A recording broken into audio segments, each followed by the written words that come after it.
Hello, and welcome to the 8th episode of If Women Were Meant to Fly, the Sky Would Be Pink. Coming back down to earth. I'm Enid Otun. I'm mixing in a little childhood memory with the continuation of the next stage of my flying career. I returned from the US, albeit reluctantly, to Lagos to take up an offer of a first officer position with a new airline startup. I'm looking forward to a DC-8 experience. I left behind a life I had grown into, along with friendships I had never had before, to make good my career.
I remember standing at the window of our third-floor flat in Tinubu Street, downtown Lagos, and staring at all the people below. I was 4.5 years old, and it was July 1967. And as far as I can remember, something odd had happened in my world. My world was already turning out to be not so nice, but this was worse in a way. I'd heard my parents discussing something called War with Biafra. I didn't know what a Biafra was, or how it would affect me or my friends or my family. I don't think about it too often, but when I do, I realise that I have lived through a civil war. I was confused, frightened, and unsure of what would happen. The significance of it would not really sink in until many years later, when I began my career as a first officer, and I flew my scheduled routes between Lagos and Port Harcourt.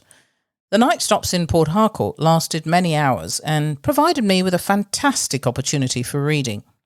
In addition to my love of Russian classics, I began to read everything I could about the Nigerian Civil War.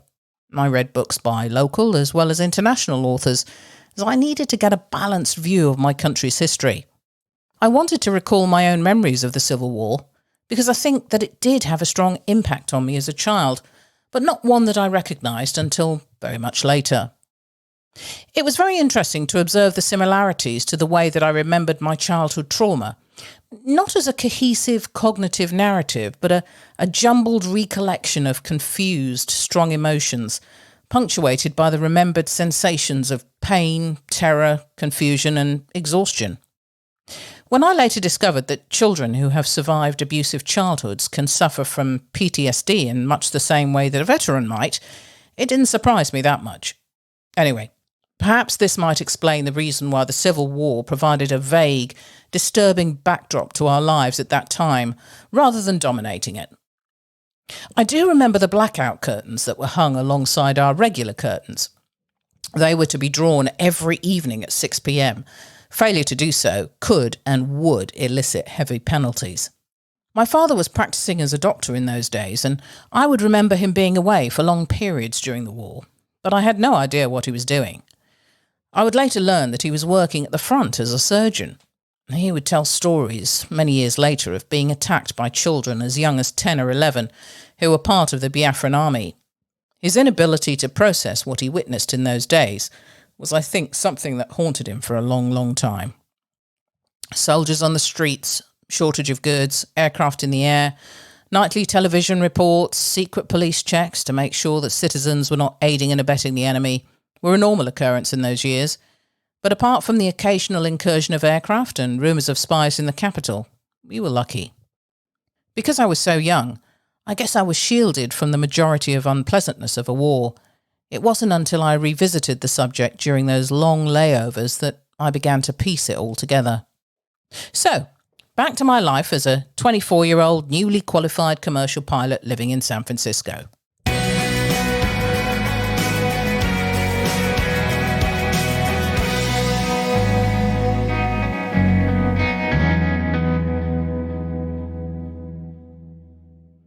So, life was good, and life in the USA was even better. I'd reached a really good place by now as I explored and enjoyed my job as a flight instructor. I was finally happy in myself and comfortable in my surroundings as my confidence and experience grew.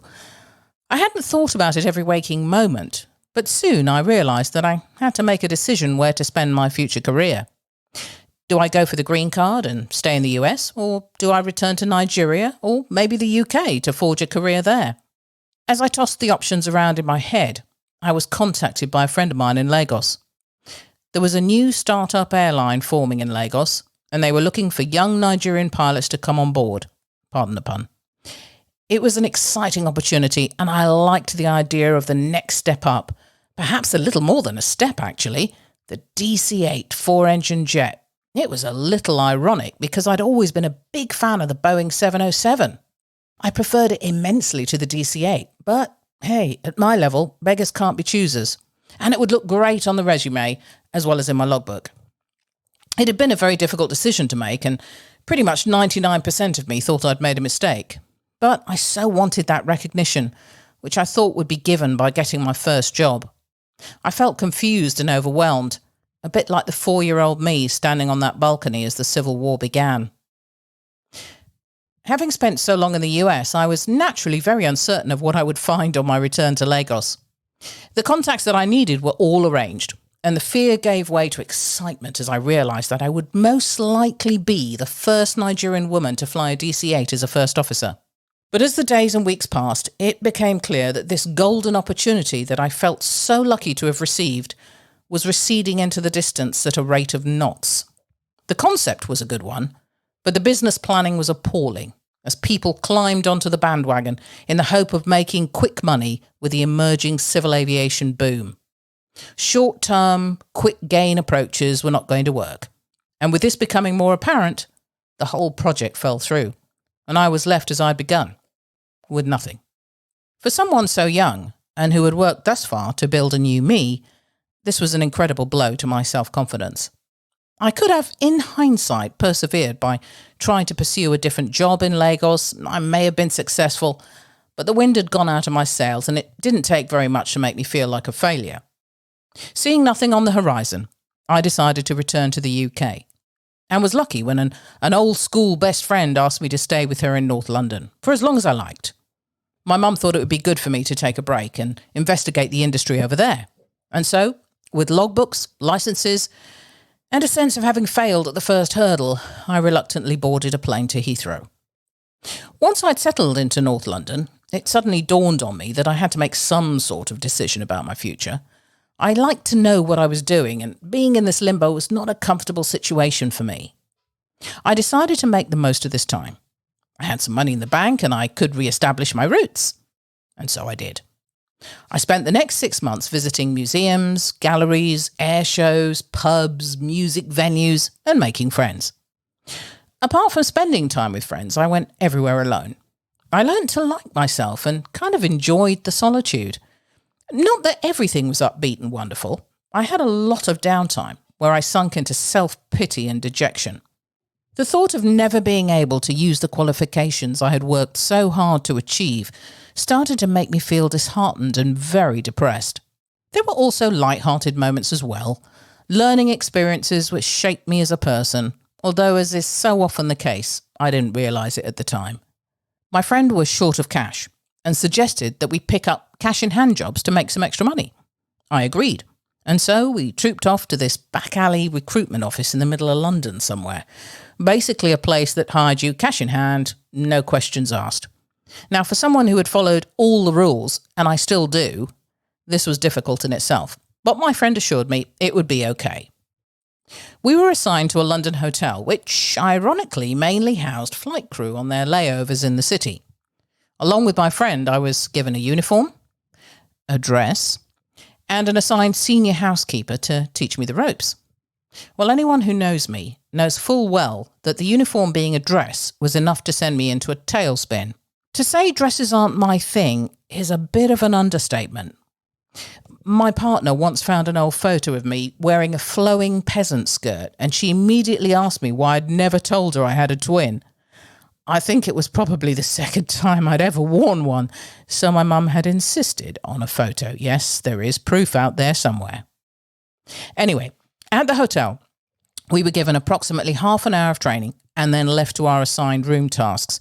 Now, I'm no shirker. I put my back into any job I'm given, but I will admit I had no idea just how much work this entailed and how exhausting it was. The expectation that I would make the beds up to the hotel's exacting standards. Even as a boarding school kid with knowledge of hospital corners, I found this difficult. Then I had to hoover the carpets, clean the bathrooms, restock the tea and coffee trays. 1 down, 14 to go.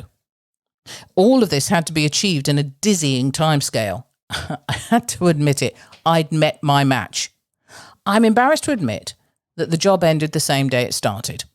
Now, I have always had great respect for every type of work and the people who do it, for without them, we would not have the things we have or enjoy the things we do. I would never shy away from any job. I am very respectful of everyone I come into contact with that provides me with a service, and I treat them accordingly. I have since spent hundreds of nights in hotels around the world through my flying career, and as a result of my very brief work experience in one, I have even greater respect for the staff within them. I gave it my all, for 1 day, but it was too much for me, and the irony of it being a stopover for flight crew was really hard to stomach. Talk about rubbing salt into the wound. I felt like such a failure. Some months later, my friend and I decided to work on an art project together. She was actually a fine artist, and I was great with a circular saw.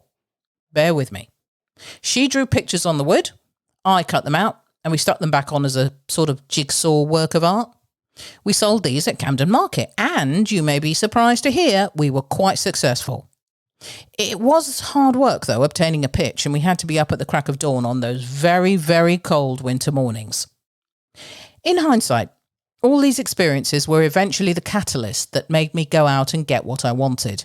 It wasn't easy, and I couldn't see how going through this was going to end up defining me in the long run, but it did. Any listeners who are struggling to make their first splash in a new career, take heed and comfort from this. You never know what will happen if you stay positive and stick around. A short while later, I was to be given another chance to start my commercial career. So I returned to Lagos for the second time. This time, I was interviewed and assessed and given the opportunity to join a well-established company as a fixed-wing second officer. The first female co-pilot to be hired by them in Africa.